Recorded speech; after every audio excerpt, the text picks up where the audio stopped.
Good morning students. बेटा आज हम कैपेसिटर से रिलेटेड कुछ न्यूमेरिकल्स करेंगे, ठीक है। तो सबसे पहले हम कुछ फार्मूलेज देख लेते हैं जो हम यूज़ करेंगे, ठीक है। तो देखो एक फार्मूला है C is equal to epsilon naught A by D. ये हम पहले कर चुके हैं। कैपेसिटेंस निकालने का फार्मूला है। A क्या है, area of the plate, D क्या है, distance between the plates, C capacitance और एप्सिलॉन नॉट इलेक्ट्रिक परमिटिविटी अगर उसके अंदर एयर है तो, ठीक है। अगर हम पैरेलल प्लेट कैपेसिटर के अंदर एक कंडक्टिंग स्लैब जिसकी थिकनेस T है उसको इंट्रोड्यूस कर देते हैं तो C की वैल्यू होगी epsilon naught A by D minus T. ये कब होगी भाई,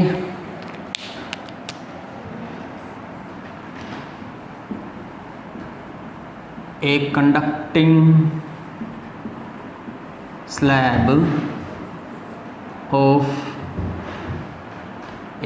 slab introduced in parallel plate capacitor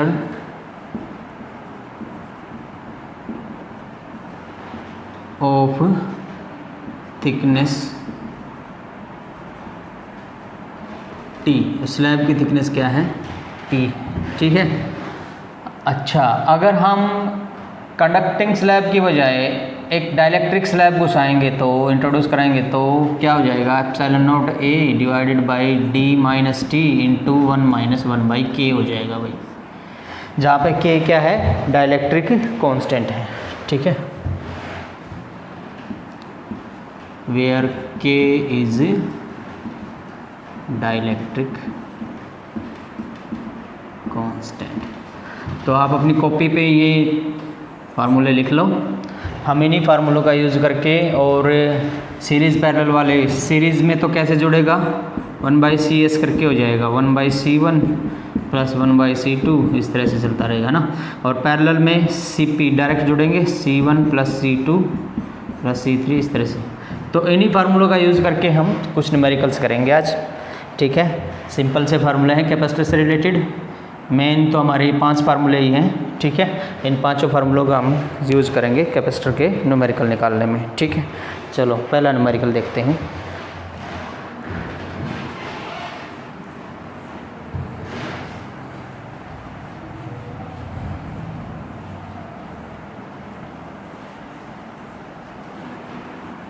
बेटा जो फर्स्ट न्यूमेरिकल है उसमें क्या दे रखा है, एक डाइलेक्ट्रिक स्लैब है जिसकी थिकनेस 1 सेंटीमीटर है और डाइलेक्ट्रिक कांस्टेंट 5 है, is introduced between the parallel plate capacitor of area 0.01 metre square. A dielectric slab of thickness 1 centimetre and dielectric constant K is equal to, इसमें दे रखा 5, K is equal to 5, ठीक है। Is placed between the plates, is placed between the plates of parallel plate capacitor of area 0.01 meter square of parallel plate capacitor having area 0.01 meter square and separation 2 centimeter and separation 2 centimeter. Calculate the change in capacity on introduction of dielectric. Calculate the change in capacity after introducing the dielectric. ठीक है, dielectric introduce करने के बाद हमें change in capacity निकालना है भाई, क्या होगा। ठीक है, चलो देखो कैसे करते हैं। पहले तो हम निकालेंगे जब बगैर डाइलेक्ट्रिक इंट्रोड्यूस किए हुए क्या होनी चाहिए थी इसकी कैपेसिटी, वो मान लेते हैं सी नोट।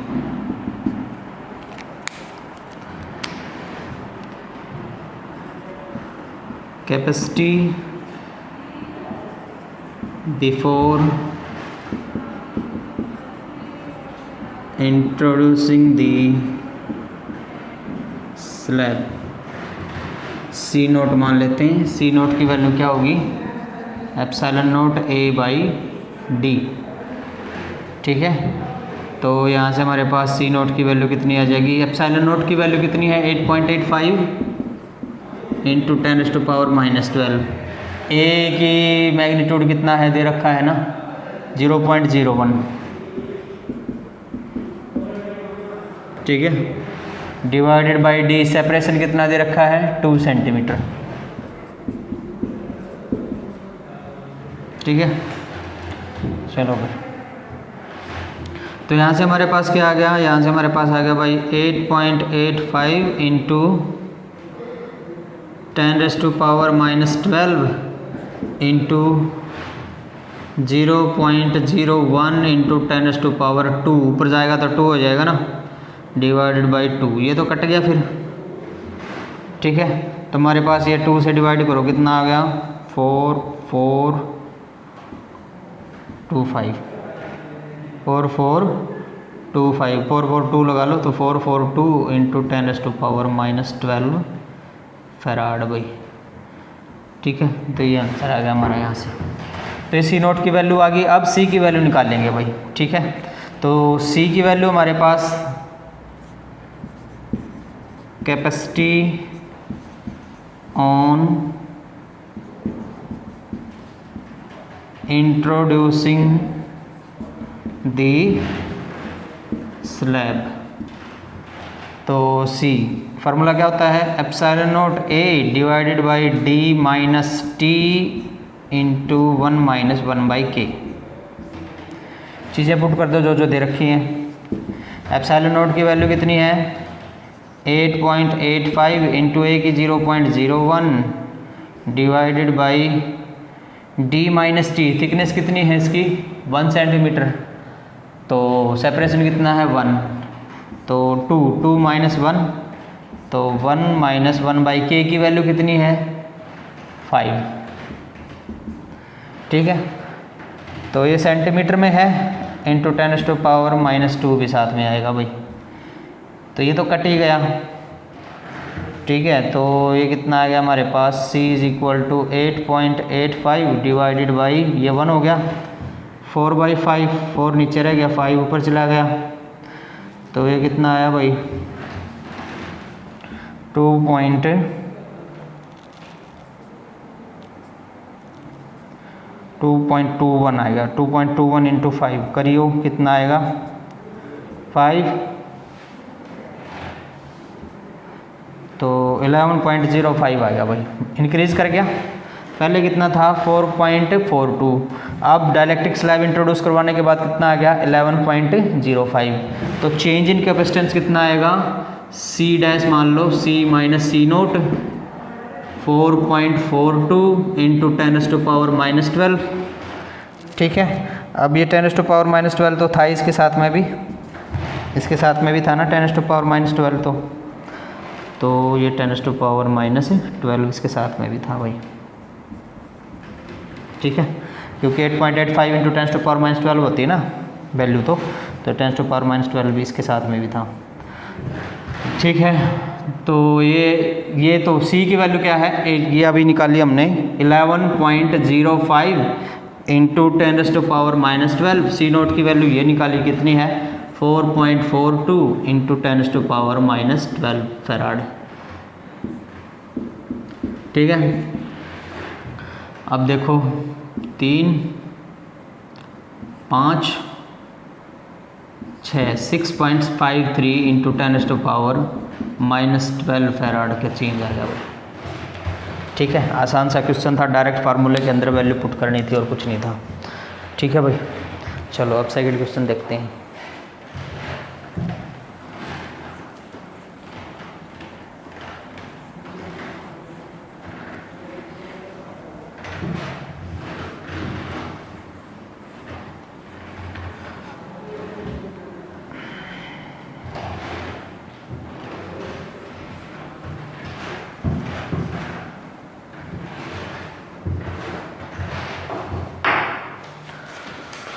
देखो भाई,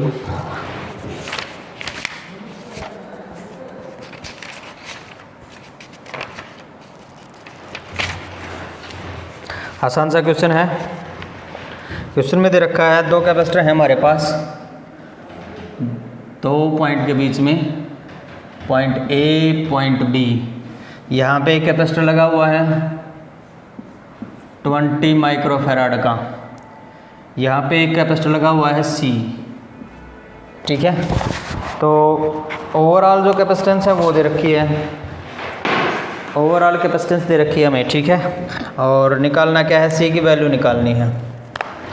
ओवरऑल कैपेसिटेंस जो दे रखी है इसकी, पूरे की कैपेसिटेंस जो हमें दे रखी है वो है 4 माइक्रोफैराड।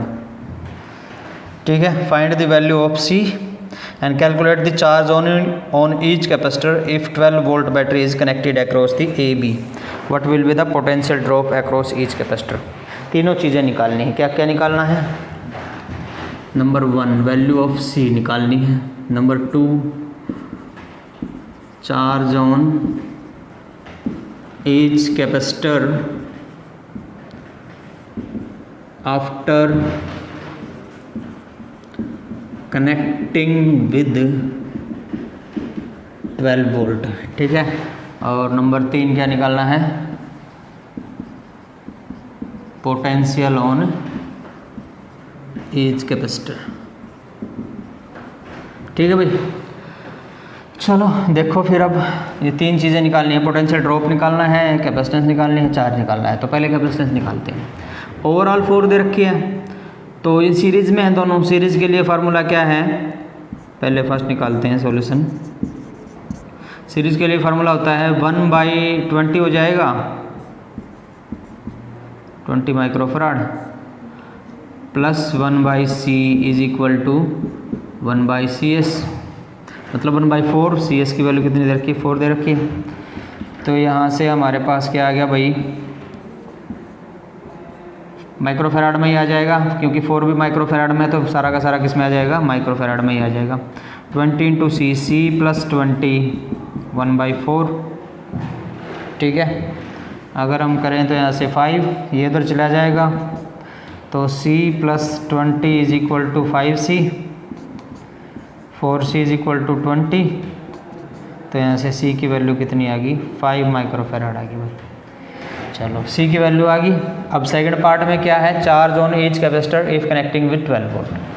अगर हम इसको 12 वोल्ट के साथ कनेक्ट कर दें तो हर एक कैपेसिटर के ऊपर चार्ज की वैल्यू क्या आएगी। ठीक है, देखो चार्ज जब सीरीज़ में जोड़ा जाता है तो चार्ज की वैल्यू क्या होती है, सेम होती है। ठीक है, अगर हम पैरेलल में जोड़ेंगे तो चार्ज की वैल्यू क्या होगी, अलग अलग। लेकिन अगर हम सीरीज़ में जोड़ेंगे तो चार्ज की वैल्यू क्या होगी, सेम होगी भाई। ओवरऑल कैपेसिटर क्या है, 4 माइक्रोफैराड है ना, तो ओवरऑल कैपेसिटर के हिसाब से हम यहाँ पे चार्ज निकाल देंगे। तो charge Q is equal to क्या होता है, CV। ठीक है, तो इसका मतलब Q की वैल्यू कितनी आएगी, C की वैल्यू कितनी है 4 माइक्रोफैराड इंटू V की वैल्यू कितनी है 12 वोल्ट। तो कितना आ गया भाई, 48 माइक्रोकूलम आ गया भाई Q की वैल्यू। तो चार्ज हमारे पास आ गया 48 माइक्रोकूलम। तो हर एक कैपेसिटर के ऊपर, इसके ऊपर भी 48 माइक्रोकूलम और इसके ऊपर भी क्या होगा, 48 माइक्रोकूलम का चार्ज होगा। तो there will be 48 microcoulomb on each. Series में चार्ज क्या रहता है, सेम रहता है, और ओवरऑल कैपेसिटर से हम उसकी चार्ज निकालते हैं। ठीक है, तीसरा है potential drop on each capacitor. ठीक है भाई, चलो potential drop on each capacitor क्या होगा, कैपेसिटेंस दे रखी है, चार्ज की वैल्यू का पता है हमें, तो पहले में पोटेंशियल ड्रॉप क्या हो जाएगा, तीसरा पोर्शन यहाँ पे कर लेते हैं, ये सेकंड पोर्शन था। थर्ड पोर्शन में क्या है, पोटेंशियल ऑन ईच कैपेसिटर। तो चार्ज कितना है पहले वाले पर 48, Q is equal to C V, तो which implies V is equal to हमारे पास क्या आ गया Q by C, V is equal to V1 पहले वाले पे कितना आ गया Q 48 है ना, और C की वैल्यू कितनी है 20, ठीक है। तो भाई कितना आ गया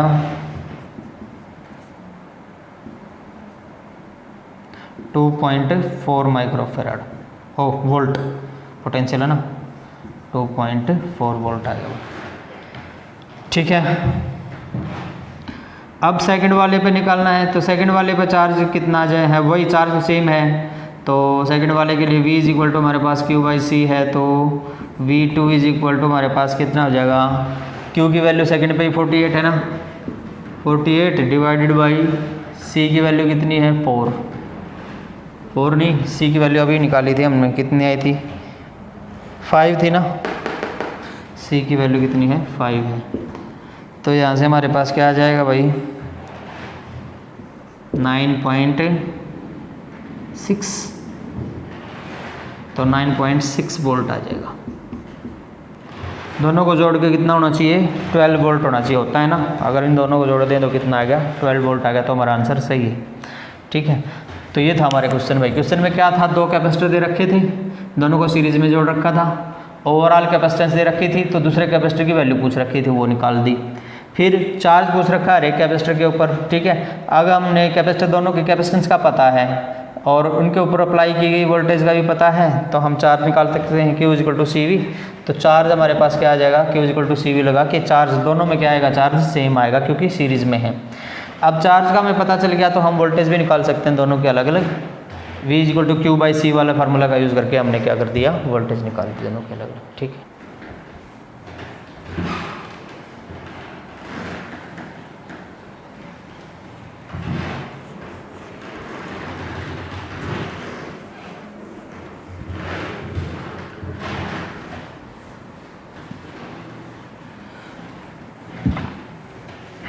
नेक्स्ट देखो बेटा,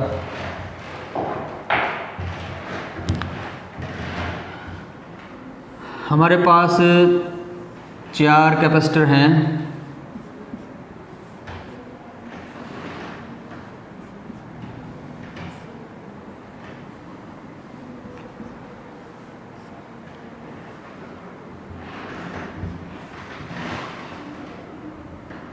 यहाँ पे 2 पॉइंट हैं A और B। तो क्वेश्चन में क्या दे रखा है, a combination of 4 identical capacitor as shown in figure, the resultant capacitance of the combination between P A and B is given by 1 microfarad. तो वह कितनी है 1 माइक्रोफैराड है। Calculate the capacitance of each capacitor. Identical capacitor है बेटा, चारों कैसे हैं आइडेंटिकल, आइडेंटिकल है तो हम चारों क्या मान लेते हैं C मान लेते हैं। मान लिया कि भाई चारों कैपेसिटर कितने हैं C के हैं, C C C C, ठीक है। ओवरऑल जो कैपेसिटेंस दे रखी है वो कितनी दे रखी है 1 माइक्रोफैराड। तो देखो अगर हम ध्यान से देखें, देखो ये A हो गया, अगर हम इसको खोल लें तो सारे के सारे क्या होंगे, चारों के चारों सीरीज में हो जाएंगे, ठीक है ना। अगर हम A को इधर ले आए, B को इससे खोल के देखें ना, तो ये चारों क्या हो जाएंगे सीरीज में। ध्यान से देखोगे तो आप इसको ऐसे ले आओ, इसको फिर पूरा खोल दो, तो चारों की चारों किसमें है सीरीज में है। तो सीरीज में है तो सीरीज का जो कैपेसिटेंस दे रखी है वो कितनी दे रखी है 1 माइक्रोफैराड। तो C की value capacitance on each capacitor पूछ रखी है भाई, ठीक है। तो 1 by C S is equal to 1 by C plus 1 by C plus 1 by C plus 1 by C, मतलब 1 by C S is equal to 4 by C, तो which implies C S is equal to C by 4, तो which implies C is equal to हमारे पास क्या आ जाएगा 4CS। C is equal to हमारे पास क्या आ जाएगा भाई 4CS। तो जिससे C is equal to 4CS की वैल्यू कितनी है 1 है ना, तो C इज इक्वल टू कितना आ गया 4 इंटू 1 4 माइक्रोफैराड आ गया भाई। आसान सा क्वेश्चन था, ठीक है। चलो एक क्वेश्चन और कर लेते हैं।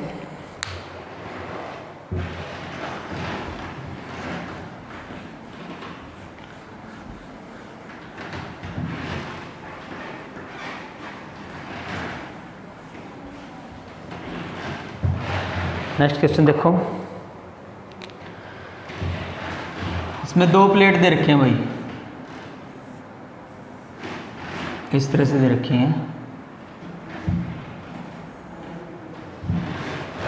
ठीक है। इस तरह से है भाई।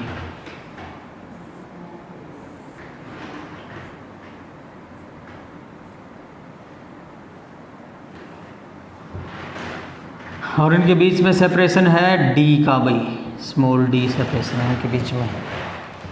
ठीक है, एरिया है इन प्लेट का ए, एरिया ऑफ ईच प्लेट वो क्या है, ए है। ठीक है, सेपरेशन डी दे रखा है। ठीक है, तो calculate the capacitance of the arrangement ये पूछ रखा है। चलो अब अगर हम इसको पॉजिटिव से जोड़ दें और इसको किससे जोड़ दें, नेगेटिव से, तो अगर ध्यान से देखें तो भाई यहाँ पे क्या आएगा, पॉजिटिव चार्ज आ जाएगा और यहाँ पे क्या आ जाएगा, नेगेटिव। यहाँ पे भी नेगेटिव और यहाँ पे पॉजिटिव। तो इस हिसाब से देखा जाए तो यहाँ पे दो कैपेसिटर बन गए भाई, एक तो ऊपर वाला ये और एक ये नीचे वाला। ठीक है ना, तो दो कैपेसिटर बन गए। अगर इन दोनों को ध्यान से देखेंगे तो दोनों के पॉजिटिव एक तरफ जुड़े हुए हैं और नेगेटिव एक तरफ से। एक प्रकार से ये वाला हो गया काम, दोनों के पॉजिटिव एक तरफ और नेगेटिव एक तरफ, दोनों के पॉजिटिव से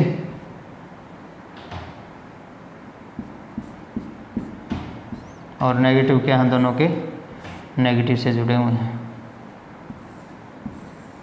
इस तरह से बनेगा, दोनों के पॉजिटिव एक तरफ हैं, ये पॉजिटिव है। ठीक है ना, और दोनों के नेगेटिव क्या हैं, एक तरफ है। ठीक है ना, तो इस हिसाब से अगर हम देखें तो ये किस में होंगे, पैरेलल में होंगे। तो पैरेलल में होंगे तो हम कैसे जोड़ेंगे, 1 बाई करके जोड़ेंगे। ठीक है, तो C की वैल्यू कितनी है, epsilon naught A by, parallel में डायरेक्ट जुड़ेंगे, epsilon naught A by D. Capacitor है तो क्या पैरेलल में क्या होते हैं, कैपेसिटर डायरेक्ट जुड़ते हैं। तो C की वैल्यू यह आ गई, एक कैपेसिटर की C1 की, C2 की मान ली, C2 की भी तो यही आएगी, epsilon naught A by D. तो जो हमारे पास C है वो क्या हो जाएगा, C1 प्लस C2। तो इसका मतलब C की वैल्यू कितनी आ गई, 2 epsilon naught A by D आ गई भाई। ठीक है, तो इस प्रकार से करें।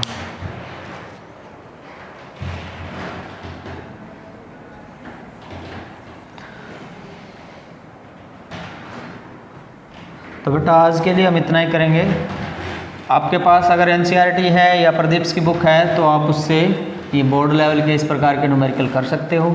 अगर कोई डाउट है तो आप पूछ सकते हो। ठीक है, तो आज के लिए इतना ही, बाकी कुछ और न्यूमेरिकल करेंगे वो कल करेंगे। Thank you very much.